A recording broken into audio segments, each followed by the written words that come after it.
Hi guys, welcome to chapter 2 of class 7 geography, जिसका नाम है इनसाइड आवर अर्थ। सो इस चैप्टर में हम पढ़ेंगे इंटीरियर ऑफ द अर्थ में कौन कौन से लेयर्स हैं, उनके बारे में डिटेल में जानेंगे। Okay, so just like an onion, जैसे आप प्याज देखते हैं उसको छिलते जाते हैं, उसके अंदर बहुत सारी लेयर्स होती है।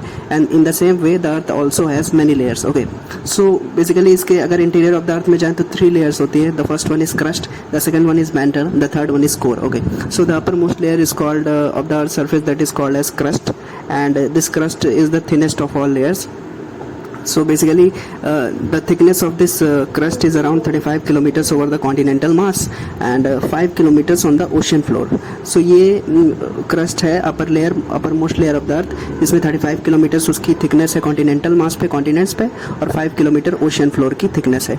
So these are all my handwritten notes, so you can see that. So in this figure you can see that the topmost layer is the crust, and below it is the mantle, and then we have core. So inside the core we have outer core and inner core. Okay, so inner core is like more hot and it has more temperature and pressure than the outer core. Okay, so जैसे जैसे आप interior of the अर्थ से ऊपर की तरफ आएंगे temperature घटता जाएगा. ओके, और आप क्रस्ट से नीचे जाते जाएंगे तो जैसे जैसे आप नीचे जाएंगे so as the depth increases the temperature and pressure will also increase. So you can see the inner core, you can see the outer core, and you can see the boundary core, mental boundary also you can C. Okay, so crust तो आपको पता है कि top most layer है, इसकी thickness 35 kilometre continental मास पे, 5 kilometre ocean floor पे है. And you can see also see the lithosphere. Okay, so lithosphere basically consist of crust and upper mantle. So crust plus upper mantle is equal to lithosphere. So ये figure में आपने जाना. Next we will get to know about the mineral composition of the continental Mars and the mineral composition of the oceanic Mars. तो जैसा कि हम जानते हैं कि continental Mars का thickness 35 किलोमीटर्स है, and the main mineral constituents of the continental Mars are silica and alumina. तो सिलिकॉन और एल्यूमिनियम मेन कंस्टिट्यूएंट्स हैं बेसिकली कॉन्टिनेंटल मास के. ओके, सो इस लेयर को इसी वजह से Cl भी कहा जाता है. इसको अगर कंबाइन करें तो सिलिका का Si और एल्यूमिना का Al, तो Cl, this layer is also called as Cl layer. Okay, because of the minerals it consists. And oceanic crust also consists of some minerals जिसका नाम है सिलिका एंड मैग्नीशियम. ओके, सो दोनों continental मास और oceanic crust में दोनों में एक mineral common है जो कि सिलिका, लेकिन जो ओशनिक क्रस्ट है इसमें एक और मिनरल होता है जिसका नाम है मैग्नीशियम. इसी वजह से इसको ओशनिक क्रस्ट के मिनरल्स को कहते हैं SIMA. Okay, silica and magnesia. Okay, just beneath the crust is the mantle, जैसा कि हम जानते हैं क्रस्ट के नीचे मेंटल है. एंड द लेंथ और the depth of the mental is 2900 kilometres. तो इसका लेंथ डेप्थ इतना ज़्यादा है. And the inner most layer is the core with a radius of around 3500 kilometre. Okay, so this core basically consist of निकल and iron. इसी वजह से इसको हम कहते हैं नीफे लेयर. ओके, क्योंकि आयरन का केमिकल नेम फेरम है, Fe है, और निकल का Na, तो इसी से बना है NIFE. Okay, so core consist of main minerals that is iron and nickel. Okay, so this figure, in this figure you can see that I have drawn the continents and the continental crust, oceans and oceanic crust. तो continents है पहले और continents के नीचे continental crust है और ocean है. ocean के जब बेड में आप जाएंगे तो 5 किलोमीटर तक oceanic crust है, जिसका लेंथ या फिर जिसका आप डेप्थ कह सकते हैं 5 किलोमीटर है oceanic crust का, और continental crust का जो डेप्थ है वो 35 किलोमीटर है. Okay, so this is what you can C in this figure. So the deepest mine in the world is in south Africa. जिसे आप माइन की खुदाई इसलिए करते हैं गोल्ड्स एंड डायमंड्स के लिए या फिर और मिनरल्स के लिए, कोयले वगैरह के लिए. तो साउथ अफ्रीका में जो डीपेस्ट माइन है पूरी दुनिया की, उसका डेप्थ 4 किलोमीटर है. और अगर आपको सेंटर ऑफ द अर्थ में जाना है तो आपको 6000 किलोमीटर डीप खोदना पड़ेगा. Okay, so which is not mainly possible.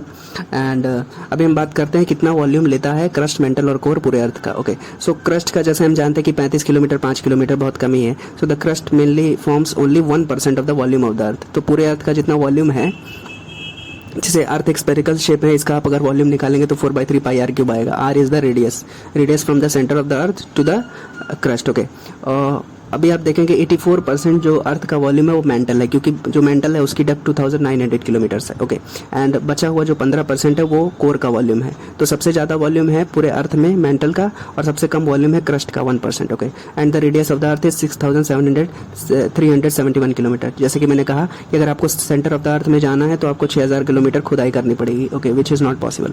अभी हम जानेंगे अर्थ में बहुत सारे रॉक्स और मिनरल्स पाए जाते हैं, उन सब के बारे में हम डिटेल में पढ़ेंगे. ओके, सो अर्थ के जैसे हम जानते हैं रॉक से बना हुआ है, मिनरल से बना हुआ है, तो सबसे पहले जानते हैं मिनरल क्या होता है, रॉक क्या होता है. Okay, so a mineral is a naturally occurring substance, inorganic substance with a definite chemical composition. Okay, so mineral एक नेचुरली अकरिंग सब्सटेंस है, नंबर 1 कि मतलब ह्यूमंस ने इसको क्रिएट नहीं किया है. दूसरी चीज़ इनऑर्गेनिक सॉलिड है. और सो ऑर्गेनिक मतलब जिसमें प्लांट्स या एनिमल रिमेन्स हों, जिसमें लिविंग ऑर्गेनिज्म से डिराइव किया हो. लेकिन जो मिनरल है वो it is a naturally occurring substance inorganic solid. So ये इनऑर्गेनिक सॉलिड है, उसमें इनऑर्गेनिक सब्सटेंसेज हैं. Okay, and with a definite chemical composition. तो जो मिनरल है उसका कोई डेफिनेट केमिकल कंपोजिशन होगा. अब वहीं दूसरी तरफ अगर आप रॉक को देखेंगे तो rock is also natural mass of mineral matter, but that makes the earth crust. लेकिन जो रॉक होगी उसका कोई डेफिनेट केमिकल कंपोजिशन नहीं रहेगा. मिनरल भी नेचुरली अकरिंग है, रॉक भी नेचुरली अकरिंग है, लेकिन जो मिनरल है उसका डेफिनेट केमिकल कंपोजिशन है, लेकिन रॉक का डेफिनेट केमिकल कंपोजिशन नहीं है. Okay, so rock can be amalgamation of one और more minerals. Okay, so rock में कोई ऐसा डेफिनेट कंपोजिशन नहीं रहता, बहुत कुछ भी मिला रहता है, मिक्सचर है बेसिकली ये. Okay, rock can be made of one और मोर मिनरल्स, जैसे कि मैंने कहा, without a definite chemical composition. And rock can B of different colour, sizes, texture, जैसे आप देख पाते हैं. सो अभी हम जानेंगे कि रॉक्स के कौन कौन से टाइप्स है. Okay, so basically there are 3 major types of rocks, इसके बारे में हम आगे पढ़ेंगे. So the first type rock जिसके बारे में हम जानेंगे आज, उसका नाम है igneous rock. Okay, so igneous rock के बारे में जानते हैं. So it is derive, igneous is derive from a Latin word ignis which means fire. Okay, so fire से ये वर्ड डिराइव हुआ है. सो rocks form due to cooling of molten magma which comes out from the interior of the earth during eruption is called as igneous rock. तो हम जानते हैं कि अर्थ के अंदर मेंटल वगैरह में, कोर वगैरह में, सेमी सॉलिड स्टेट में ये बह रहा है, मेटल्स वगैरह बह रहे हैं, मतलब सेमी सॉलिड लिक्विड में ये मॉल्टन मैग्मा बह रही है. ओके, सो जब ये मैग्मा इरप्शन, वॉल्केनिक इरप्शन के द्वारा या फिर अर्थक्वेक वगैरह होगा, तो जब इरप्शन होगा तो जब ये लावा मैग्मा बाहर आएगा ना, तो उसको जब मैग्मा ज़मीन के ऊपर आ जाएगा तो उसे हम लावा कहते हैं. सो ये जब मॉल्टन मैग्मा जब वॉल्केनिक इरप्शन के थ्रू बाहर आएगा और फिर उसके बाद में जब ठंडा हो जाएगा तो उससे जो रॉक्स बनेंगी ना, उसे इग्नियस रॉक्स कहते हैं. Okay, so when the molten lava comes out from the interior of the earth to the surface, it rapidly cools down, जैसे कि मैंने कहा, and the rocks thus form as extrusive igneous rocks. So igneous rock में 2 type of igneous rocks होते हैं. पहला तो extrusive igneous rock, दूसरा intrusive igneous rock. ओके, सो जो रॉक्स होते हैं ना, igneous rocks which are formed like on the surface after coming to the surface and cooling down. Okay, उसे एक्सट्रूसिव इग्नियस रॉक कहते हैं. मतलब जो इरप्शन से मॉल्टन मैग्मा बाहर आ गया और वो तुरंत ठंडा हो जाता है, इट कूल्स डाउन रैपिडली, क्योंकि अर्थ के ऊपर सरफेस पे तो टेम्परेचर ठंडा ही है, तो it cools down rapidly and the rocks thus formed are extrusive igneous rock. Extrusive मतलब ऊपर, बाहर की तरफ.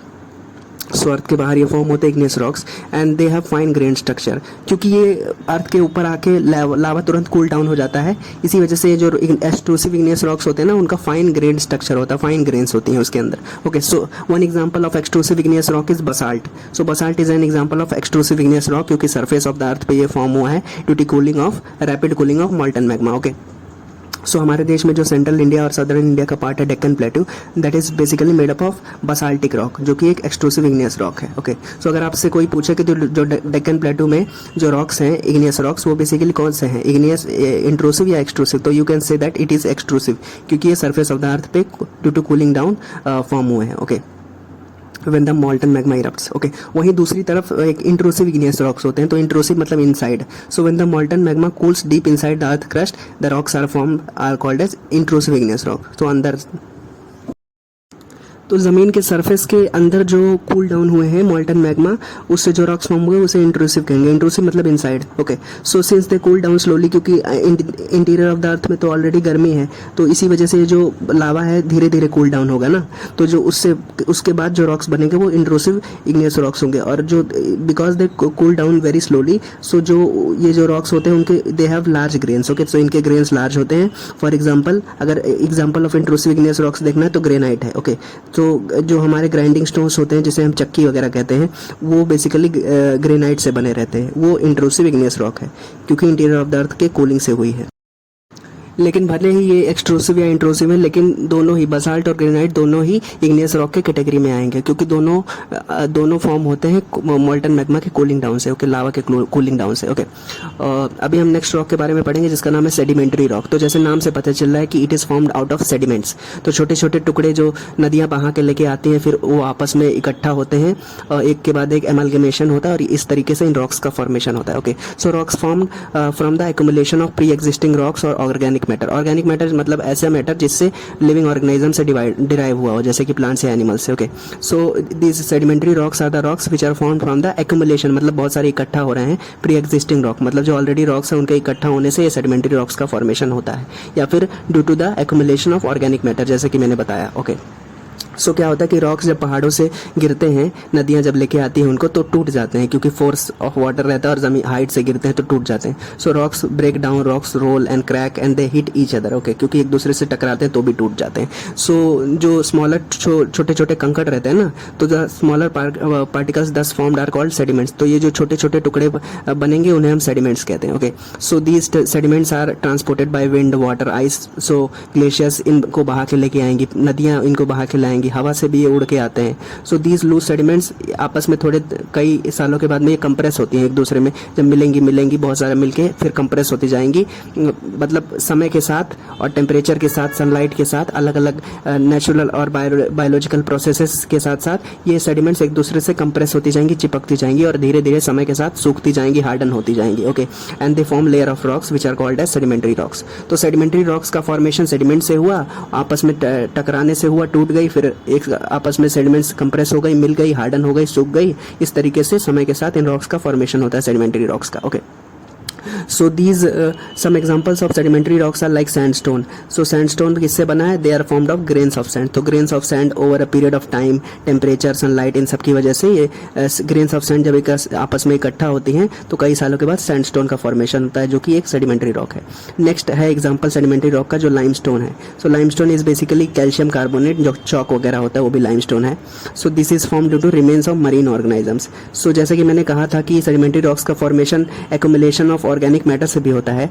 तो जो मरीन ऑर्गेनिजम्स है ना, उनके जो डेड ऑर्गेनिजम्स होते हैं कई सालों के बाद, तो उनसे भी सेडिमेंट्री रॉक्स का फॉर्मेशन होता है, जिसका एक एग्जांपल जीता जाता है, एग्जांपल है लाइमस्टोन। ओके, सो लाइमस्टोन में बेसिकली CaCO3 कैल्शियम कार्बोनेट होता है, जो कि चौक में भी इस्तेमाल होता है, तो ये भी एक सेडिमेंट्री रॉक है। दूसरा है shale. Shale is an also example of sedimentary rock. So it is formed from clay materials. ये क्ले से बना हुआ है, कीचड़ जिसे कहते हैं, शेल बना हुआ है। Next example of sedimentary is dolomite. Okay, so dolomite is basically MgCO3, magnesium carbonate. So ये भी सेडिमेंट्री रॉक है। Okay, so sedimentary rocks are formed from fossils. Okay, so these sedimentary rocks contain fossils of plants and animals that once lived on them. Okay, so जैसा कि हम जानते हैं कि sedimentary rocks का फॉर्मेशन ऑर्गेनिक मैटर की वजह से भी होता है। जब ये डेड प्लांट्स और एनिमल्स सालों बाद रॉक्स बन जाती हैं, तो इसी वजह से जो दुनिया भर के फॉसिल फ्यूल्स है ना, उसकी भी अगर आप खोज करेंगे, खुदाई करेंगे, तो वो भी सेडिमेंट्री रॉक से ही निकलेंगी, क्योंकि सेडिमेंट्री रॉक्स फॉसिल से भी डिराइव होते हैं और फॉसिल से ही बनती है फॉसिल फ्यूल्स। इसी वजह से आप देखेंगे कि दुनिया भर के जितने भी फॉसिल्स हैं वो आपको सेडिमेंट्री रॉक्स में ही मिलेंगे। जो गैसेस वगैरह या ऑयल वगैरह आप खुदाई करके ज़मीन से निकालते हैं, तो वो आपको सेडिमेंट्री रॉक्स को खोदने के बाद में ही, तोड़ने के बाद में ही मिलेंगी, because sedimentary rocks are also derived from fossils and fossil fuels are also derived from fossils, and that is why this happens. तो आपको किसी भी इग्नियस रॉक में नहीं दिखेगा फॉसिल्स। ओके, तो फॉसिल फ्यूल आप इग्नियस रॉक से डिराइव नहीं कर सकते, केवल सेडिमेंट्री रॉक्स में से डिराइव कर सकते हैं। ओके, नेक्स्ट हम पढ़ेंगे जो लास्ट कैटेगरी ऑफ रॉक्स है, वो metamorphic rocks. So metamorphic rocks they are formed due to metamorphism process. मतलब जो बहुत सारे इग्नियस और सेडिमेंट्री और other category of metamorphic rocks होते हैं ना,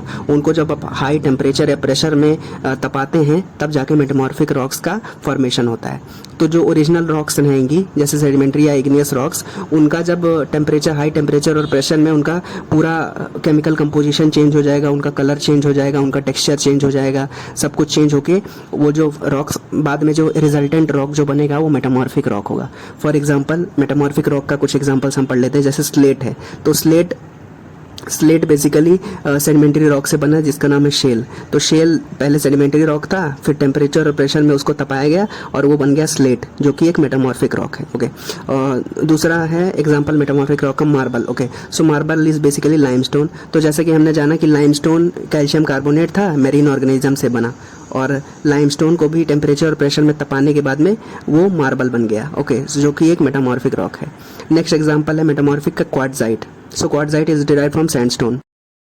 सो सैंडस्टोन एक सेडिमेंट्री रॉक है जिसको टेम्परेचर और प्रेशर में तपाने के बाद में क्वार्टजाइट बना, जो कि एक मेटामॉर्फिक रॉक है। और सैंडस्टोन खुद ग्रेन्स ऑफ सैंड से बना हुआ है। तो आप देख सकते हैं कि किस तरीके से टेम्परेचर, प्रेशर और टाइम की वजह से और बायोटिक और एबायोटिक फैक्टर्स की वजह से रॉक्स का फॉर्मेशन होता है। ओके, अभी हम जानेंगे what is the use of rocks. तो हमने पूरा ये रॉक्स और मिनरल्स के बारे में ये चैप्टर में पढ़ लिया, तो हमको ये भी पता होना चाहिए रॉक्स का ज़रूरत क्या है। अगर हम इतना स्टडी करें तो उसका कुछ तो बेनिफिट होगा। तो अभी हम जानते हैं कि rocks are very useful to us because इनके इस्तेमाल से हम बनाते हैं रोड्स, बिल्डिंग्स, हाउसेस। तो they are use to make roads, buildings, houses and the stones from the rocks can be used for ornamentation also, मतलब सजावट के लिए भी इस्तेमाल कर सकते हैं, एज अ ज्वेलरी भी इस्तेमाल कर सकते हैं। पुराने ज़माने में भी रॉक्स से ऐसे ऑर्नामेंट्स बनते थे, नेकलेस वगैरह बनते थे, अभी भी बनते हैं और महंगे बिकते हैं। और रॉक्स से जो स्टोन डिराइव होते हैं उससे बच्चे गेम भी खेलते हैं। तो मतलब रॉक्स के तमाम यूज़ हैं, घर बनाने में, रोड बनाने में, ऑर्नामेंटेशन में, ज्वेलरी में, बच्चों के खेल कूद में, लेजर एक्टिविटी में। तो ये सारे बहुत सारे यूजर्स ऑफ रॉक्स हैं और भी बहुत सारे यूजर्स हैं, लेकिन हम इस चैप्टर में इतना ही पढ़ रहे हैं। नेक्स्ट और लास्ट थिंग जो ये चैप्टर में हम पढ़ेंगे वो है रॉक साइकिल। ओके, तो जैसे नाम से पता चल रहा है कि रॉक साइकिल मतलब एक से फॉर्म से दूसरे फॉर्म में चेंज हो रहा है। Okay, so the transformation of one rock to another form is called as rock cycle. So जैसा कि आप इस फिगर में देख पा रहे हैं, तो सबसे सेंटर में आप देख पा रहे हैं कि वॉल्केनिक इरप्शन हो रहा है और ये जो लाल लाल आप देख रहे हैं ये मैग्मा चैम्बर है। तो यहाँ से मैग्मा इरप्ट हो रहा है और जब ये मैग्मा अर्थ के सरफेस पे आ जाएगा तो उसे हम लावा कहते हैं। ओके, सो नाम बदल दिया है, चीज़ वही है। ओके, सो इससे जब निकलेंगे मॉल्टन मैग्मा और फिर ठंडे होंगे तो इग्नियस रॉक्स का फॉर्मेशन होगा। फिर ये इग्नियस रॉक्स कई सालों के बाद जब अपने आपस में टूटेगी और जब छोटे छोटे टुकड़ों में बनेगी, जिसे हम सेडिमेंट्स कहते हैं, तो फिर जब सेडिमेंट्स थोड़े टाइम के बाद में एक दूसरे से कंप्रेस होकर हार्डन होंगे तो उसी से सेडिमेंट्री रॉक्स बनेगी। ओके, और इन जब सेडिमेंट्री रॉक्स को आप फिगर देखते जाइए, इस सब सेडिमेंट्री रॉक्स को अगर आप फिर टेम्परेचर और प्रेशर में तपाएंगे तो वो मेटामॉर्फिक रॉक बन जाएंगी। फिर ये metamorphic rocks over a period of time, इससे फिर साइकिल कंटिन्यू होगा कि मैग्मा बन रहा है, उससे रॉक्स बन रही है, छोटे टुकड़े बन रहे हैं, इग्नियस रॉक्स बन रही है और इग्नियस और सेडिमेंट्री रॉक से मेटामॉर्फिक रॉक बनती है। फिर उसके बाद में मेटामॉर्फिक रॉक एक आपस में टूटता है, सेडिमेंट्स बनते हैं, फिर उससे सेडिमेंट्री रॉक बनती है। तो आप ये रॉक साइकिल देख सकते हैं कि इग्नियस से सेडिमेंट्री बन रहा है, सेडिमेंट्री से मेटामॉर्फिक बन रहा है, कई बार इग्नियस से मेटामॉर्फिक बन रहा है और फिर उसके बाद में मेटामॉर्फिक से वापस छोटे टुकड़ों में टूट के सेडिमेंट्स में बन जा रहा है। तो ये पूरा रॉक साइकिल है। So these were the few things in this chapter. I have you understood? If you have any suggestions you can tell me. Thank you so much for watching. Bye bye.